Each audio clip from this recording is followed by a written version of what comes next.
El olor a incienso todavía flota por los pasillos vacíos. Muros de piedra guardan secretos que el tiempo se empeña en borrar. En el silencio de un convento madrileño del siglo XVII, algo sucedía. En las horas muertas de la noche, algo que la Iglesia prefirió llamar milagro, pero que los documentos describen con palabras muy distintas. San Plácido, un nombre que debería evocar santidad, pero por detrás de aquellos muros blancos, entre rezos y penitencias, existía otra realidad. Una realidad hecha de susurros, de cuerpos que ardían en devoción, o sería deseo y de confesiones que jamás debieron haber sido escuchadas. ¿Qué realmente sucedía en aquel convento cuando las velas se apagaban? ¿Y hasta dónde? ¿La fe puede ser usada como máscara para impulsos que la propia alma condena? Antes de seguir con esta historia, olvidada por el tiempo, apoya este canal, dedicado a las verdades ocultas de la historia. Suscríbete y dale like. Es un gesto sencillo, pero nos ayuda a seguir revelando lo que el poder intentó borrar. La historia oficial es breve y conveniente. Según los registros de la Iglesia, el convento de San Plácido fue escenario de fenómenos místicos entre 1628 y 1630. Monjas jóvenes habrían experimentado éxtasis divinos, levitaciones, visiones celestiales. La Santa Inquisición investigó. Algunas almas fueron consideradas poseídas. Exorcismos fueron realizados. El caso se cerró. Dios venció. El mal fue expulsado. Así de simple. Pero los documentos cuentan otra historia. Según un registro encontrado en el Archivo Histórico Nacional de Madrid, fechado en 1628, las autoridades religiosas clasificaron inicialmente el caso como manifestación de éxtasis divino. Sin embargo, los relatos de las propias monjas describen algo mucho más perturbador. No eran visiones de ángeles lo que presenciaban en las madrugadas silenciosas. Eran encuentros carnales, abrazos que quemaban, toques que dejaban huella en la piel y en la conciencia. Lo que sucedía en San Plácido no era posesión demoníaca, era algo aún más complejo y humano. El conflicto brutal entre el cuerpo y el voto, entre el deseo y la culpa, entre la naturaleza y la doctrina. Y en el centro de esta tormenta estaba un hombre, un confesor, un padre que conocía todos los secretos de aquellas mujeres y que usaba ese conocimiento de formas que los tribunales eclesiásticos intentarían desesperadamente esconder. Piensa por un momento, cuando lo sagrado y lo prohibido se encuentran en el mismo espacio, ¿quién decide lo que es pecado y lo que es salvación? Fray Francisco García Calderón llegó a San Plácido en 1623. Hombre de mediana edad, voz suave, mirada penetrante, cargaba con la reputación de ser un guía espiritual excepcional, alguien capaz de conducir almas perdidas de vuelta a la luz divina. Las monjas lo recibieron con reverencia. Al final, él era el representante de Dios en aquel pequeño universo de piedra y silencio. Las confesiones comenzaron inocentes, pecados veniales, pensamientos impuros, rápidamente confesados y perdonados. Pero Fray Francisco tenía un método particular. Él no se contentaba con confesiones superficiales. Quería detalles. Quería que las monjas describieran sus sueños, sus pensamientos nocturnos, las sensaciones que experimentaban cuando la soledad de la celda se volvía insoportable. Decía que era necesario conocer el pecado para combatirlo. Una de las monjas, doña Teresa del Valle, de apenas 19 años, dejó un testimonio perturbador en los autos del proceso inquisitorial de 1630. Ella describió cómo las sesiones de confesión se volvieron cada vez más largas, más íntimas, como el padre comenzó a hacer preguntas que la dejaban ruborizada, avergonzada, pero extrañamente despierta, a sensaciones que ella ni siquiera sabía nombrar. Él me decía que para purificar el alma era necesario primero reconocer el cuerpo, que Dios nos creó con deseos para que pudiéramos aprender a dominarlos. Y entonces me pedía que describiera cada pensamiento impuro, cada sueño, cada vez que mi cuerpo reaccionaba de formas que yo no comprendía. Fray Francisco llamaba a esto examen de conciencia profundo. La Inquisición, años después, usaría otra palabra: manipulación, pero en aquel momento, aislada del mundo, sin referencias más, allá de las que el confesor ofrecía. Las monjas creían estar en un proceso de purificación espiritual. No sabían que estaban siendo preparadas para algo mucho más sombrío. La fe que debía libertar se había convertido en la propia cadena, y ellas, devotas y obedientes, entregaban no solo sus almas, sino sus cuerpos, sus voluntades, su capacidad de discernir lo correcto de lo incorrecto. Pero ¿qué piensas cuando alguien ostenta poder absoluto sobre la conciencia ajena? ¿Dónde termina la orientación espiritual y comienza el abuso? Era siempre después de maitines, cuando el convento se sumergía en el silencio más profundo. Entre las 3 y las 4 de la madrugada, algunas monjas eran llamadas. Un golpe discreto en la puerta de la celda, un susurro en el pasillo. El padre desea verla en la sacristía. Doña María de Purificación, otra de las monjas involucradas, describió esas convocatorias con palabras que mezclan miedo y algo parecido a la expectativa. Ella relató que Fray Francisco las recibía en una sala pequeña, iluminada por una única vela. Decía que aquel era un momento sagrado, un ritual de purificación que solo las almas más elevadas podrían comprender. Y entonces comenzaban los ejercicios espirituales. El confesor las hacía arrodillar, rezar, pero no eran oraciones comunes. Eran invocaciones que mezclaban fervor religioso con lenguaje corporal. Tocaba sus cabezas, sus hombros, sus manos. Decía que estaba expulsando demonios, que estaba canalizando la gracia divina a través del tacto. Un documento preservado en el archivo diocesano de Toledo, fechado en 1629, menciona el testimonio de una novicia que describió esas sesiones como momentos de éxtasis y confusión. Ella dijo: yo no sabía si lo que sentía era Dios o el diablo. Mi cuerpo reaccionaba de formas que me avergonzaban, pero el padre decía que era normal, que era parte del proceso de santificación, que las santas también habían pasado por eso. Y él tenía razón en un punto. Las santas realmente habían descrito éxtasis místicos con un lenguaje intensamente físico. Santa Teresa de Ávila hablaba de ser traspasada por lanzas de amor divino. Santa Catalina de Siena describía la unión con Cristo en términos casi matrimoniales. Fray Francisco usaba esas referencias, las distorsionaba, las transformaba en justificación para actos que nada tenían de divino.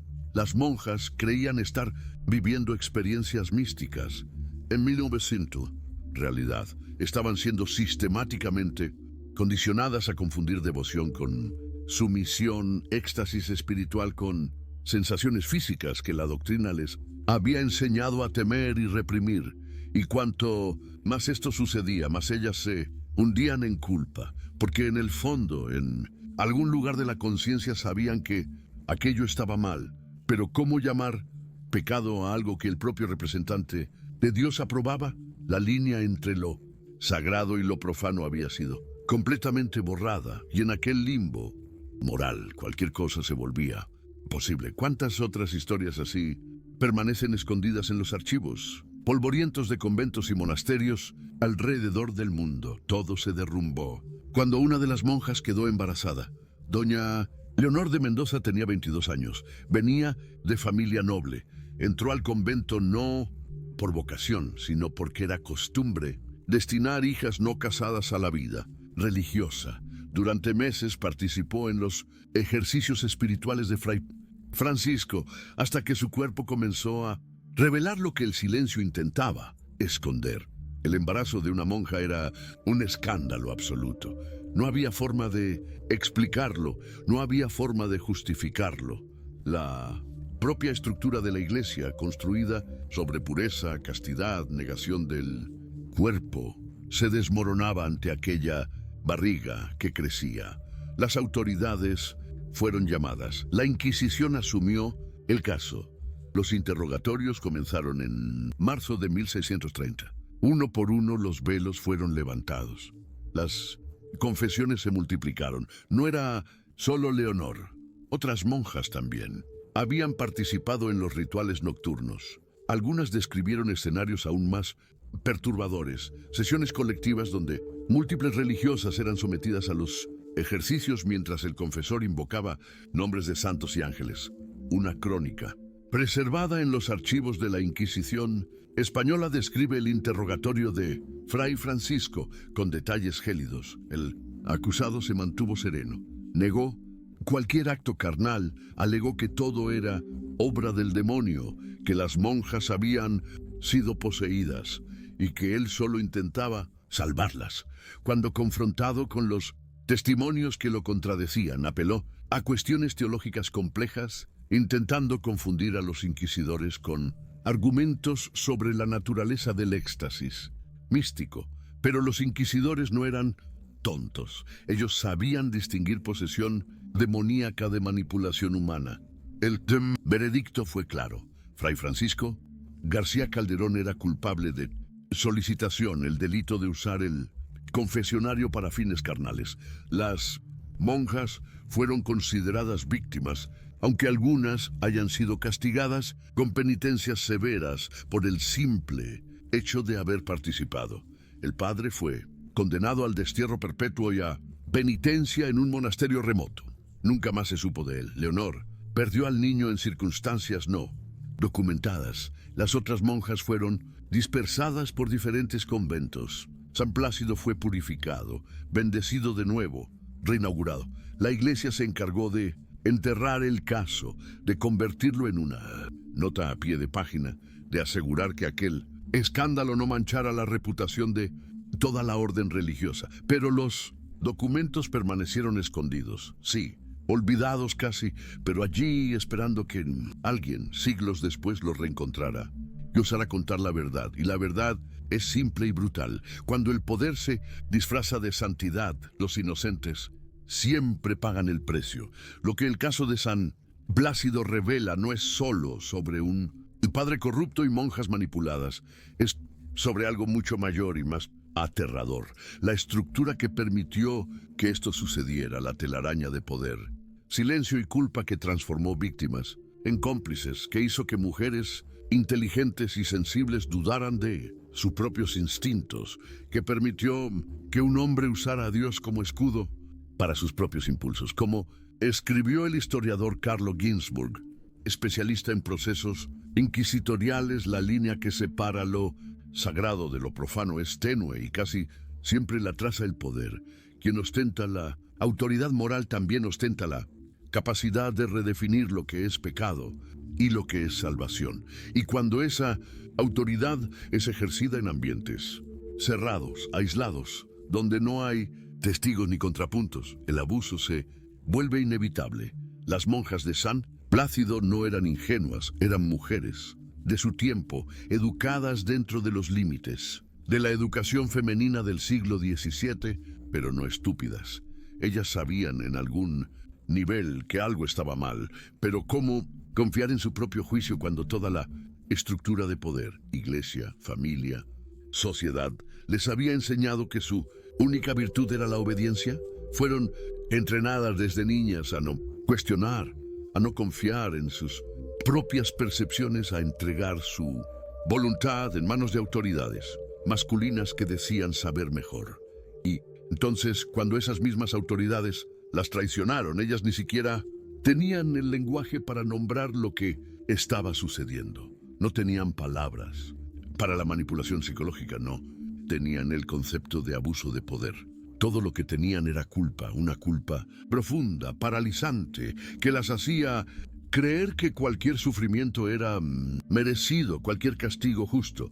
Y esa culpa, esa es el arma más poderosa de todas, porque cuando logras hacer que alguien se sienta culpable por su propia victimización, garantizas el silencio, garantizas que jamás van a hablar, jamás van a denunciar, jamás van a buscar justicia. Los mecanismos de San Plácido continúan operando hoy, en iglesias, sí, pero también en empresas, en familias, en relaciones, donde quiera que alguien ostente poder absoluto sobre otro, donde quiera que la jerarquía sea tan rígida que cuestionar se vuelva imposible.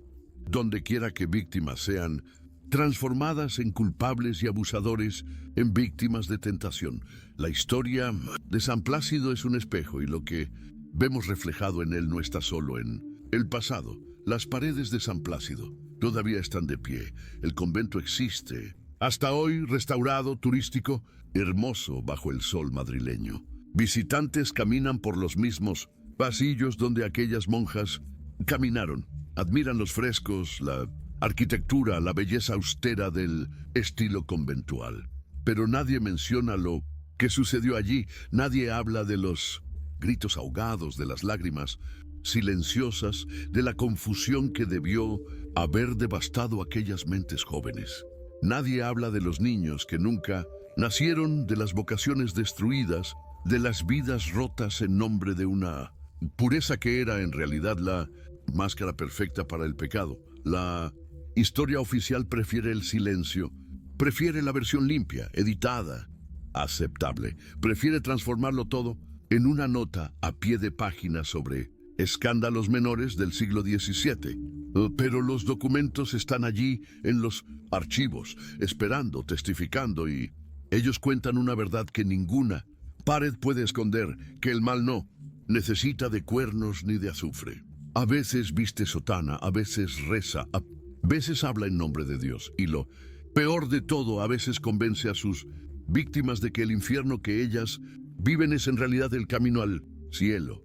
¿Realmente quedaron esos horrores en el pasado? ¿O el poder en cualquier época siempre encuentra una forma de santificar su propio pecado? Deja tu respuesta en los comentarios, porque esta es una conversación que necesita continuar, no solo sobre historia, sino sobre el presente que aún cargamos.